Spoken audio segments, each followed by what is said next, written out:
भगवद गीता के दूसरे अध्याय का महात्म्य और दूसरे अध्याय का पाठ सुनाने जा रही हूँ। इससे हमारे सभी पितरों को मोक्ष मिलता है और हम पितृदोष से मुक्त होते हैं। तो दोस्तों, आप ज़रूर सुने, पढ़ें। अगर पढ़ने को टाइम नहीं है तो घर में लूप पर चलाकर छोड़ दें। भूली हुई सारी आत्माएं सुनकर तृप्त होंगी और उन्हें मोक्ष मिलेगा।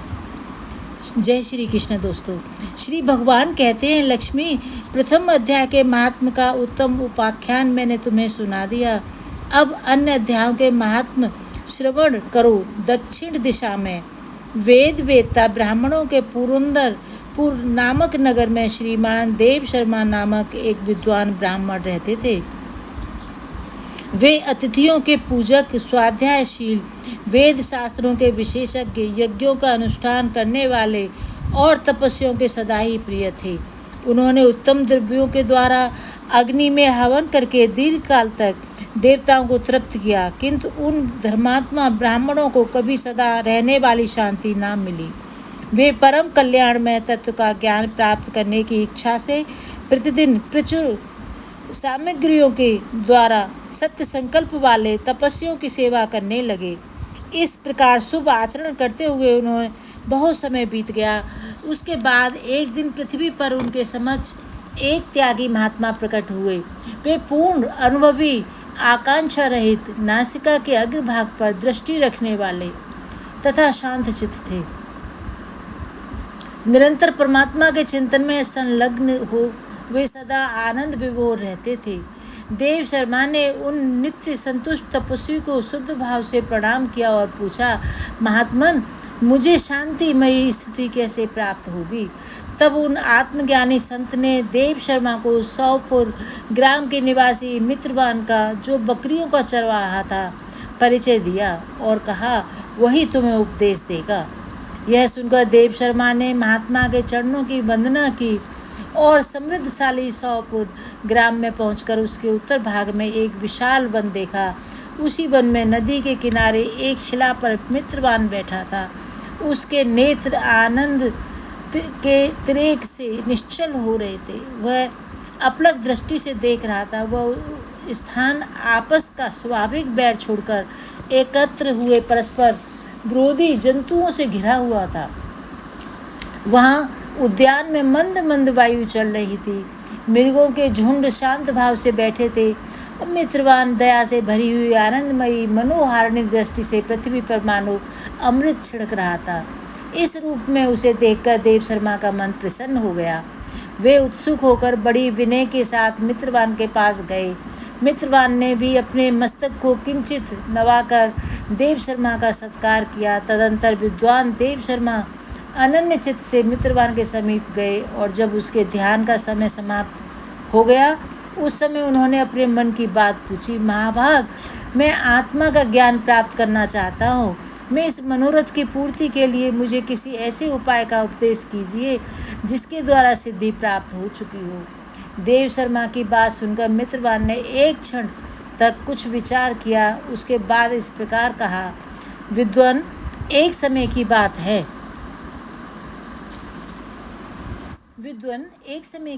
है कि मैं वन के भीतर बकरियों की रक्षा कर रहा था। इतने में ही एक भयंकर व्याघ्र मेरी दृष्टि पड़ी, जो मानो सबको ग्रस लेना चाहता था। मैं मृत्यु से डरता था, इसलिए व्याघ्र को आते देखकर बकरियों के झुंड को आगे करके वहां से भाग चला। किंतु एक बकरी तुरंत ही सारा भय छोड़कर नदी के किनारे उस बाग के पास बेरोक टोक चली गई। फिर तो व्याघ्र भी द्वेष छोड़कर चुपचाप खड़ा हो गया और उसे इस अवस्था में देखकर बकरी बोली, व्याघ्र, तुम्हें तो अभिष्ट भोजन प्राप्त हुआ है। मेरे शरीर से मांस निकालकर प्रेम पूर्वक खाओ न। तुम इतनी देर से खड़े क्यों हो? तुम्हारे मन में मुझे खाने का विचार क्यों नहीं हो रहा? व्याघ्र बोला, बकरी, इस स्थान पर आते ही मेरे मन से द्वेष का भाव निकल गया। भूख प्यास भी मिट गई, इसलिए आसपास आने पर भी अब मैं तुझे खाना नहीं चाहता। व्याघ्र के यूं कहने पर बकरी बोली, ना जाने मैं कैसे निर्भय हो गई हूँ, इसमें क्या कारण हो सकता है? यदि तुम जानते हो तो बताओ। यह सुनकर व्याघ्र ने कहा, मैं भी नहीं जानता, चलो सामने खड़े हुए इन महापुरुष से पूछें। ऐसा निश्चय करके वे दोनों वहाँ से चल दिए। उन दोनों के स्वभाव में ये विचित्र परिवर्तन देखकर मैं बहुत विस्मय में पड़ा था। इतने में ही उन्होंने मुझसे ही आकर प्रश्न किया। वहाँ वृक्ष की शाखा पर एक वानर राज था। उन दोनों के साथ मैंने भी वानर राज से पूछा। विप्रवर मेरे पूछने पर वानर राज ने आदरपूर्वक कहा, अजापाल सुनो, इस विषय में मैं तुम्हें प्राचीन वृतांत सुनाता हूँ। यह सामने वन के भीतर जो बहुत बड़ा मंदिर है उसकी ओर देखो। इसमें ब्रह्मा जी का स्थापित किया हुआ एक शिवलिंग है। पूर्व काल में यहाँ सुकर्मा नामक एक बुद्धिमान महात्मा रहते थे जो तपस्या संलग्न होकर इस मंदिर में उपासना करते थे। वे वन में फूलों का संग्रह कर लाते और नदी के जल से पूजनीय भगवान शंकर को स्नान कराकर उन्हीं से उनकी पूजा किया करते थे। इस प्रकार आराधना का कार्य करते हुए सुकर्मा यहाँ निवास करते थे। बहुत समय के बाद उनके समीप किसी अतिथि का आगमन हुआ। सुकर्मा ने भोजन के लिए फल लाकर अतिथि को अर्पण किया और कहा, विद्वान मैं केवल तत्व ज्ञान की इच्छा से भगवान शंकर की आराधना करता हूँ। आज इस आराधना का फल परिपक्व होकर मुझे मिल गया, क्योंकि इस समय आप जैसे महापुरुष ने मुझ पर अनुग्रह किया है। सुकर्मा के ये मधुर वचन सुनकर तपस्या के धनी महात्मा अतिथि को बड़ी प्रसन्नता हुई। उन्होंने एक शिलाखंड पर गीता का दूसरा अध्याय लिख दिया और ब्राह्मण को उसके पाठ एवं अभ्यास के लिए आज्ञा देते हुए कहा, ब्राह्मण, इससे तुम्हारा आत्मज्ञान संबंधी मनोरथ अपने आप सफल हो जाएगा। यूँ कहकर बुद्धिमान तपस्वी सुकर्मा के सामने ही उनके देखते देखते अंतर्धान हो गए। सुकर्मा विस्मित होकर उनके आदेश के अनुसार निरंतर गीता के द्वितीय अध्याय का अभ्यास करने लगे। तदंतर दीर्घ काल के पश्चात अंतःकरण शुद्ध होकर उन्होंने आत्मज्ञान की प्राप्ति हुई। फिर वे जहाँ जहाँ गए वहाँ वहाँ का तपोवन शांत हो गया। उनमें शीत, उष्ण और राग द्वेष आदि की बाधाएं दूर हो गई। इतना ही नहीं, उन स्थानों में भूख प्यास का कष्ट भी जाता रहा तथा भय का सर्वथा अभाव हो गया। यह सब द्वितीय अध्याय का जप करने वाले सुकर्मा ब्राह्मण की तपस्या का ही प्रभाव समझो। मित्रवान कहता है, वानर राज के यूँ कहने पर मैं प्रसन्नता पूर्वक बकरी और बाघ के साथ उस मंदिर की ओर गया। वहाँ जाकर शिलाखंड लिखे हुए गीत के द्वितीय अध्याय को मैंने देखा और पढ़ा। उसी की आवृत्ति करने से मैंने तपस्या का पार पा लिया। अतः भद्र पुरुष, तुम भी सदा द्वितीय अध्याय को आवृत्ति किया करो। ऐसा करने पर मुक्ति तुमसे दूर नहीं रहेगी। श्री भगवान कहते हैं, प्रिय मित्रवान के इस प्रकार आदेश देने पर देव शर्मा ने उसका पूजन किया और उसे प्रणाम करके पुरंदरपुर की राह ली। वहाँ किसी देवालय में पूर्वोक्त आत्मज्ञानी महात्मा को पाकर उन्होंने यह सारा वृतांत निवेदन किया और सबसे पहले उन्हीं से द्वितीय अध्याय को पढ़ा। उनसे उपदेश पाकर शुद्ध अंतःकरण वाले देव शर्मा प्रतिदिन बड़ी श्रद्धा के साथ द्वितीय अध्याय का पाठ करने लगे। तब से उन्होंने अनवद्य प्रशंसा के योग परम पद को प्राप्त कर लिया। लक्ष्मी, यह द्वितीय अध्याय का उपाख्यान महात्म कहा गया है। तो दोस्तों, ये महात्म मैंने आपको सुनाया है। महात्म सुनना से दूसरे अध्याय का फल पूर्ण रूप से मिल जाएगा, तो महात्म सुनना बहुत ही जरूरी होता है। अब दूसरा अध्याय सुनाने जा रही हूँ। अब सौंप दिया इस जीवन का भगवान तुम्हारे चरणों में। अब सौंप दिया इस जीवन का भगवान तुम्हारे चरणों में। जय श्री कृष्ण। दोस्तों, दूसरा अध्याय। संजय बोले कि पूर्वोक्त प्रकार से करुणा करके व्यास और आंसुओं से पूर्ण व्याकुल नेत्रों वाले शोकयुक्त उस अर्जुन के प्रति भगवान मधुसूदन ने यह वचन कहा, हे अर्जुन, तुमको इस विषम स्थल में यह अज्ञान किस हेतु से प्राप्त हुआ? क्योंकि यह न तो श्रेष्ठ पुरुषों से आचरण किया गया है, न स्वर्ग को देने वाला है, न कीर्ति को करने वाला है। इसलिए हे अर्जुन, नपुंसकता को मत प्राप्त हो, यह तेरे योग्य नहीं है। हे परंतप, तुच्छ हृदय की दुर्बलता को त्याग कर युद्ध के लिए खड़ा हो। तब अर्जुन बोले कि हे मधुसूदन, मैं रणभूमि में भीष्म पितामह और द्रोणाचार्य के प्रति किस प्रकार बाणों से युद्ध करूंगा? क्योंकि हे हरिसूदन, वे दोनों ही पूजनीय हैं। इसलिए इन महान भाव गुरुजनों को न मारकर इस लोक में भिक्षा का अन्न भी भोगना कल्याणकारक समझता हूँ, क्योंकि गुरुजनों को मारकर भी इस लोक में रुधिर से सने हुए अर्थ और काम रूप भोगों को ही तो भोगूंगा। और हम लोग यह भी नहीं जानते कि हमारे लिए क्या करना श्रेष्ठ है, अथवा यह भी नहीं जानते हम जीतेंगे या हमको वे जीतेंगे। जिनको हम मारकर हम जीना भी नहीं चाहते, वे ही धृतराष्ट्र के पुत्र हमारे सामने खड़े हैं। इसलिए कायरतापूर्व दोष करके उपहत हुए स्वभाव वाला और धर्म के विषय में मोहित चित्त हुआ मैं आपसे पूछता हूँ, जो कुछ निश्चय किया हुआ कल्याणकारक साधन हो वह मेरे लिए कहिए, क्योंकि मैं आपका शिष्य हूँ। इसलिए आपके शरण हुए मेरे को शिक्षा दीजिए, क्योंकि भूमि में निष्कंटक धन धान्य संपन्न राज को और देवताओं को स्वामी को अपने को प्राप्त होकर मैं उस उपाय को नहीं देखता हूँ जो कि मेरी इंद्रियों को सुखाने वाले शोक को दूर कर सके। संजय बोले, हे राजन, निंद्रा को जीतने वाले अर्जुन अंतर्यामी श्री कृष्ण महाराज के प्रति इस प्रकार कहकर फिर श्री गोविंद भगवान से युद्ध नहीं करूँगा, ऐसे स्पष्ट कहकर चुप हो गए। उसके उपरांत, हे भरतवंशी धृतराष्ट्र, अंतर्यामी श्री कृष्ण महाराज दोनों सेनाओं के बीच में उस शोक युक्त अर्जुन को हंसते हुए से ये वचन कहे, हे अर्जुन, तू न शोक करने योगियों के लिए शोक करता है और न पंडितों के से वचनों को कहता है, परंतु पंडित जन जिनके प्राण चले गए हैं उनके लिए और जिनके प्राण नहीं गए हैं उनके लिए भी शोक नहीं करते हैं, क्योंकि आत्मा नित्य है, इसलिए शोक करना अयुक्त है। वास्तव में न तो ऐसा ही है कि मैं किसी काल में नहीं था अथवा तू नहीं था अथवा ये राजा लोग नहीं थे, और न ऐसा ही है कि इससे आगे कभी हम सब नहीं होंगे। किंतु जैसे जीवात्मा की इस देह में कुमार, युवा और वृद्धावस्था होती है, वैसे ही अन्य शरीर की प्राप्ति होती है।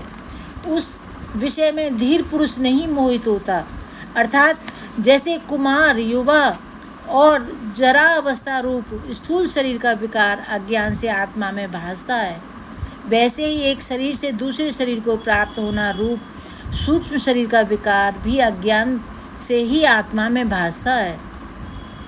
इसलिए तत्व को जानने वाला धीर पुरुष इस विषय में नहीं मोहित होता। हे कुंती पुत्र, सर्दी, गर्मी और सुख दुख देने वाले इंद्रिय विषयों के संयोग तो क्षण भंगुर और अनित्य हैं। इसलिए भरतवंशी अर्जुन, उनको तू सहन कर, क्योंकि हे पुरुष श्रेष्ठ, दुख सुख को समान समझने वाले जिस धीर पुरुष को ये इंद्रियों के विषय व्याकुल नहीं कर सकते, वह मोक्ष के लिए योग होता है। और हे अर्जुन, असत्य वस्तु का तो अस्तित्व नहीं है और सत्य का अभाव नहीं है। इस प्रकार इन दोनों का ही तत्वज्ञानी पुरुषों द्वारा देखा गया है। इस न्याय के अनुसार नाश रहित तो उसको जान के जिससे ये संपूर्ण जगत व्याप्त है, क्योंकि इस अविनाशी का विनाश करने का कोई सामर्थ्य नहीं है। और इस नाश रहित अप्रमेय नित्य स्वरूप जीवात्मा के ये सब शरीर नाशवान कहे गए हैं। इसलिए हे भरतवंशी अर्जुन, तू युद्ध कर। जो इस आत्मा को मारने वाला समझता है तथा जो इसको मरा मानता है, वे दोनों ही नहीं जानते, क्योंकि यह आत्मा न मारता है और न मारा जाता है। यह आत्मा किसी काल में भी नहीं जन्मता है और न मरता है, अथवा न यह आत्मा को होकर के फिर होने वाला है, क्योंकि यह अजन्मा, नित्य, शाश्वत और पुरातन है। शरीर के नाश होने पर भी ये नाश नहीं होता। हे पृथापुत्र अर्जुन, जो इस पुरुष इस आत्मा को नाश रहित नित्य जन्म और अव्यय जानता है, वह पुरुष कैसे किसको मरवाता है और कैसे किसको मारता है।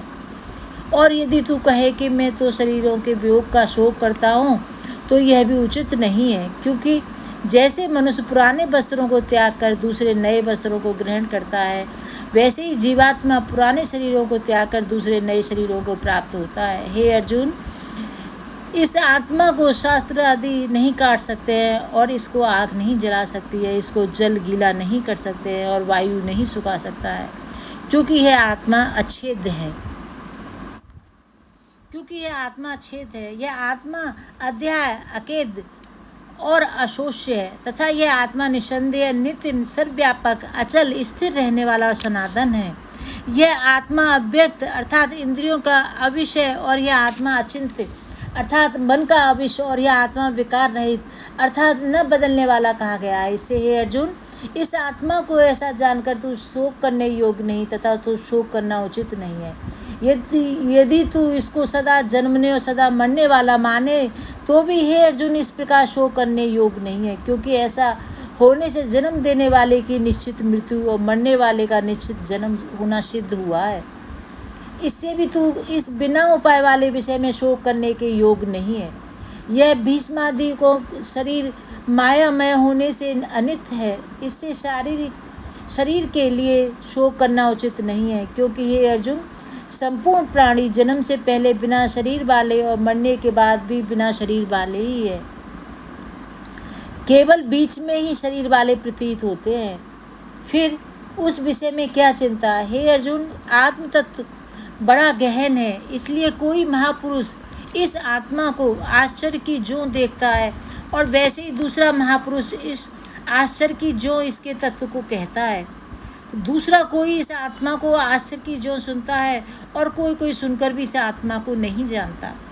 हे अर्जुन, यह आत्मा सबके शरीर में सदा ही अबद्ध है और इसलिए संपूर्ण भूत प्राणियों के लिए तू शोक करने के योग्य नहीं है।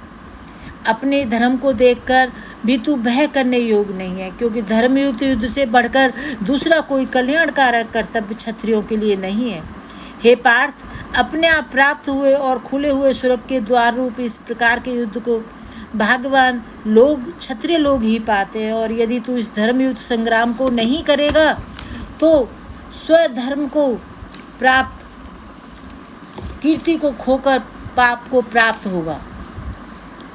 सब लोग तेरी बहुत काल तक रहने वाली अपकीर्ति को भी कथन करेंगे, और वह अपकीर्ति माननीय पुरुष के लिए मरण से भी अधिक बुरी होती है। और जिनके तू बहुत माननीय होकर भी अब तुच्छता को प्राप्त होगा, वे महारथी लोग तुझे भय के कारण युद्ध से उपराम हुआ मानेंगे, और तेरे वैरी लोग तेरे सामर्थ्य की निंदा करते हुए बहुत से न कहने योग्य वचनों को कहेंगे। फिर उससे अधिक दुख क्या होगा। इससे युद्ध करना तेरे लिए सब प्रकार से अच्छा है, क्योंकि या तो मरकर स्वर्ग को प्राप्त होगा अथवा जीतकर पृथ्वी को भोगेगा। इससे हे अर्जुन, युद्ध के लिए निश्चय वाला होकर खड़ा हो। यदि तुझे स्वर्ग तथा राज की इच्छा न हो तो भी सुख दुख लाभ और हानि जय पराजय को समान समझकर उसके उपरांत युद्ध के लिए तैयार हो। इस प्रकार युद्ध करने से तू पाप को प्राप्त नहीं होगा। हे पार्थ, यह बुद्धि तेरे लिए ज्ञान योग के विषय में कही गई है, और इसी को अब निष्काम कर्म योग के विषय में सुन। जिस बुद्धि से युक्त हुआ तू कर्मों के बंधन को अच्छी तरह से नाश करेगा। इस निष्काम कर्म योग में आरंभ का अर्थात बीज का नाश नहीं है, उल्टा फलस्वरूप दोष भी नहीं होता है। इसलिए इस निष्काम कर्म योग रूप धर्म का थोड़ा भी साधन जन्म मृत्यु रूप महान भय से उद्धार कर देता है। हे अर्जुन, इस कल्याण मार्ग में निश्चयात्मक बुद्धि एक ही है, और अज्ञानी पुरुषों की बुद्धियाँ बहुत भेद वाली अनंत होती हैं। हे अर्जुन, जो सकामी पुरुष केवल फलश्रुति में प्रीति रखने वाले, स्वर्ग को ही परम श्रेष्ठ मानने वाले, इससे बढ़कर और कुछ नहीं है, ऐसे कहने वाले हैं, वे अविवेकी जन्म रूप कर्म फल को देने वाली और भोग तथा ऐश्वर्य की प्राप्ति के लिए बहुत सी क्रियाओं के विस्तार वाली इस प्रकार की जिस दिखाऊ शोभा युक्त वाणी को कहते हैं, उस वाणी द्वारा हरे हुए चित्त वाले तथा भोग ऐश्वर्य में आसक्ति वाले उन पुरुषों के अंतःकरण में निश्चयात्मक बुद्धि नहीं होती है। हे अर्जुन, सब वेद तीनों गुणों के कार्य रूप संसार को विषय करने वाले अर्थात प्रकाश करने वाले हैं। इसलिए तू असंसारी अर्थात निष्कामी और सुख दुखादि द्वंद्वों से रहित नित्य वस्तु में स्थित तथा योगक्षेम को न चाहने वाला आत्मप्राण हो, क्योंकि मनुष्य का सब ओर से परिपूर्ण जलाशय के प्राप्त होने पर छोटे जलाशय में जितना प्रयोजन रहता है, अच्छी प्रकार ब्रह्म को जानने वाले ब्राह्मण का भी सब वेदों में उतना ही प्रयोजन रहता है। अर्थात जैसे बड़े जलाशय के प्राप्त हो जाने पर जल के लिए छोटे जलाशयों की आवश्यकता नहीं होती, वैसे ही ब्रह्मानंद की प्राप्ति होने पर आनंद के लिए वेदों की आवश्यकता नहीं रहती। इससे तेरा कर्म करने मात्र में अधिकार होवे, फल में कभी नहीं। और तू कर्मों के फल की वासना वाला भी मत हो तथा तेरी कर्म न करने में भी प्रीति न होवे। हे धनंजय, आसक्ति को त्याग कर तथा सिद्धि और असिद्धि में समान बुद्धि वाला होकर योग में स्थित हुआ कर्मों को कर। यह समत्व भाव ही योग नाम से कहा जाता है। इस समत्व रूप बुद्धि योग से सकाम कर्म अत्यंत तुच्छ है। इसलिए हे धनंजय, समत्व बुद्धि योग का आश्रय ग्रहण कर, क्योंकि फल की वासना वाले अत्यंत दीन है। समत्व बुद्धि युक्त पुरुष पुण्य पाप दोनों को इस लोक में ही त्याग देता है, अर्थात उनसे लिपायमान नहीं होता। इससे समत्व बुद्धि के योग के लिए ही चेष्टा कर। यह समत्व बुद्धि रूप योग ही कर्मों में चतुरता है, अर्थात कर्म बंधन से छूटने का उपाय है। क्योंकि बुद्धि योग युक्त ज्ञानी जन कर्मों से उत्पन्न होने वाले फल को त्याग कर जन्म रूप बंधन से छूटे हुए निर्दोष अर्थात अमृतमय परम पद को प्राप्त होते हैं। हे अर्जुन, जिस काल में तेरी बुद्धि मोह रूप दलदल को बिल्कुल तर जाएगी, तब तू शून्य योग और सुने हुए के वैराग्य को प्राप्त होगा। जब तेरी अनेक प्रकार के सिद्धांतों को सुनने से विचलित हुई बुद्धि परमात्मा के स्वरूप में अचल और स्थिर ठहर जाएगी, तब तू समत्व रूप योग को प्राप्त होगा। इस प्रकार भगवान के वचनों को सुनकर अर्जुन ने पूछा, हे केशव, समाधि में स्थित स्थिर बुद्धि वाले पुरुष का क्या लक्षण है? स्थिर बुद्धि पुरुष कैसे बोलता है, कैसे बैठता है, कैसे चलता है? उसके उपरांत श्री कृष्ण महाराज बोले, हे अर्जुन, जिस काल में यह पुरुष मन में स्थित संपूर्ण कामनाओं को त्याग देता है, उस काल में आत्मा से या आत्मा में संतुष्ट हुआ स्थिर बुद्धि वाला कहा जाता है। तथा दुखों की प्राप्ति में उद्वेग रहित मन जिसका सुखों की प्राप्ति में दूर हो गई है, स्पृहा जिसकी तथा नष्ट हो गए हैं, राग भय और क्रोध जिसके, ऐसा मुनि स्तर बुद्धि कहा जाता है। जो पुरुष सर्वत्र स्नेह रहित हुआ उन शुभ तथा अशुभ वस्तुओं को प्राप्त होकर न प्रसन्न होता है और न द्वेष करता है, उसकी बुद्धि स्थिर है। और कछुआ अपने अंगों को जैसे समेट लेता है, वैसे ही यह पुरुष जब सब ओर से अपनी इंद्रियों के विषयों से समेट लेता है, तब उसकी बुद्धि स्थिर होती है। यद्यपि इंद्रियों के द्वारा विषय को न ग्रहण करने वाले पुरुष के भी केवल विषय तो निवृत्त हो जाते हैं, परंतु राग निवृत्त होता, और इस पुरुष का तो राग भी परमात्मा को साक्षात करके निवृत्त हो जाता है। और हे अर्जुन, जिससे कि यत्न करते हुए बुद्धिमान पुरुष के भी मन को यह प्रमथन स्वभाव वाली इंद्रियों बलात् हर लेती हैं। इसलिए मनुष्य को चाहिए कि उन संपूर्ण इंद्रियों को वश में करके समाहित चित्त हुआ मेरे परायण स्थित होवे, क्योंकि जिस पुरुष के इंद्रियां वश में होती हैं उसकी ही बुद्धि स्थिर होती है। हे अर्जुन, मन सहित इंद्रियों को बस में करके मेरे परायण न होने से मन के द्वारा विषयों का चिंतन होता है, और विषयों को चिंतन करने वाले पुरुष की उन विषयों में आसक्ति हो जाती है। आसक्ति से उन विषयों की कामना उत्पन्न होती है। कामनाओं में विघ्न पड़ने से क्रोध उत्पन्न होता है। क्रोध से अविवेक अर्थात मूढ़ भाव उत्पन्न होता है। अविवेक से स्मरण शक्ति भ्रमित हो जाती है, और स्मृति के भ्रमित हो जाने से बुद्धि अर्थात ज्ञान शक्ति का नाश हो जाता है, और बुद्धि के नाश होने से यह पुरुष अपने श्रेय साधन से गिर जाता है। परंतु स्वाधीन अंतःकरण वाला पुरुष राग द्वेष से रहित अपने बस में की हुई इंद्रियों द्वारा विषयों को भोगता हुआ अंतःकरण की प्रसन्नता अर्थात स्वच्छता को प्राप्त होता है। उस निर्मलता के होने पर इसके संपूर्ण दुखों का अभाव हो जाता है, और उस प्रसन्नचित्त वाले पुरुष की बुद्धि शीघ्र ही अच्छी प्रकार स्थिर हो जाती है। हे अर्जुन, साधन रहित पुरुष के अंतःकरण में श्रेष्ठ बुद्धि नहीं होती, और उस अयुक्त के अंतःकरण में आस्तिक भाव भी नहीं होता है, और बिना आस्तिक भाव वाले पुरुष को शांति भी नहीं होती है। फिर शांति रहित पुरुष को सुख कैसे हो सकता है? क्योंकि जल में वायु नाव को जैसे हल लेता है, वैसे विषयों में विचरती हुई इंद्रियों के बीच जिस इंद्रिय के साथ मन रहता है, वह एक ही इंद्रिय इस आयुक्त पुरुष की बुद्धि को हरण कर लेती है। इससे हे महाबाहो, जिस पुरुष की इंद्रियां सब प्रकार इंद्रियों के विषयों में बस की हुई होती हैं, उनकी बुद्धि स्थिर होती है। और हे अर्जुन, संपूर्ण भूत प्राणियों के लिए जो रात्रि है, उस नित्य शुद्ध बोध स्वरूप परमानंद में भगवत को प्राप्त हुआ योगी पुरुष जागता है। और जिस नाशवान क्षण भंगुर सांसारिक सुख में सब भूत प्राणी जागते हैं, तत्व को जानने वाले मुनि के लिए वह रात्रि है। जैसे सब ओर से परिपूर्ण अचल और प्रतिष्ठा वाले समुद्र के प्रति नाना नदियों के जल उसको चलायमान न करते हुए भी समा जाते हैं, वैसे ही जिस स्थिर बुद्धि पुरुष के प्रति संपूर्ण भोग किसी प्रकार का विकार उत्पन्न किए बिना ही समा जाता है, वह पुरुष परम शांति को प्राप्त होता है, न कि भोगों को चाहने वाला। क्योंकि जो पुरुष संपूर्ण कामनाओं को त्याग कर ममता रहित और अहंकार रहित इस प्रहार रहित हुआ बरतता है, वह शांति को प्राप्त होता है। हे अर्जुन, यह ब्रह्म को प्राप्त हुए पुरुष की स्तुति है, और इसको प्राप्त होकर योगी कभी मोहित नहीं होता, अंत्यकाल में भी इस निष्ठा में स्थित होकर ब्रह्मानंद को प्राप्त हो जाता है। यह मैंने दूसरा अध्याय सुनाया है दोस्तों।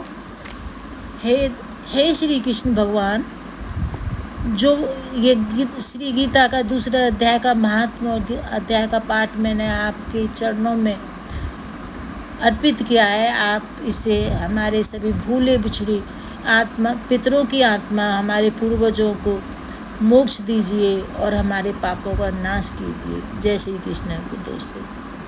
अब सौंप दिया इसी जीवन का सब भार तुम्हारे चरणों में, अब सौंप दिया इस जीवन का, है जीत तुम्हारे चरणों में और हार तुम्हारे चरणों में।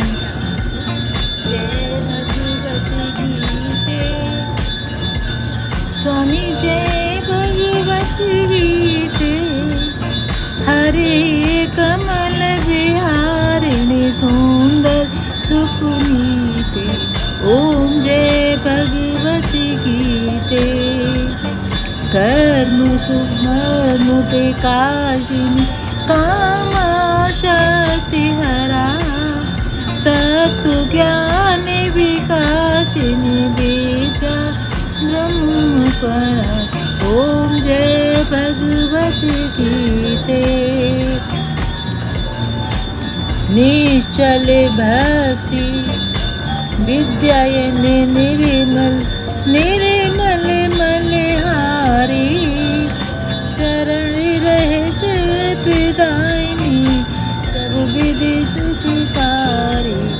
ओम जय भगवत गीते, राग द्वेष विदानी कारिणी मोद सदा, भव भयहारिणी तारिणी परमानंद प्रदा।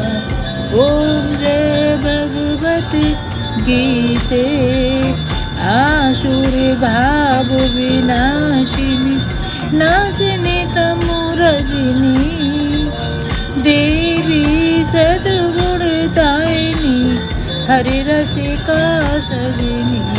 ओम जय भगवत गीते, समता त्यागी सिखावनी हरि मुख की वाणी, सकल शास्त्र की स्वामिनी क्षितियों की रानी। ओम जय भगवत गीते, दया सुधा बरसावनी मातु के पाकीजे, हरे पद प्रेम दान करे अपना कर लीजिए। ओम जय भगवत गीते।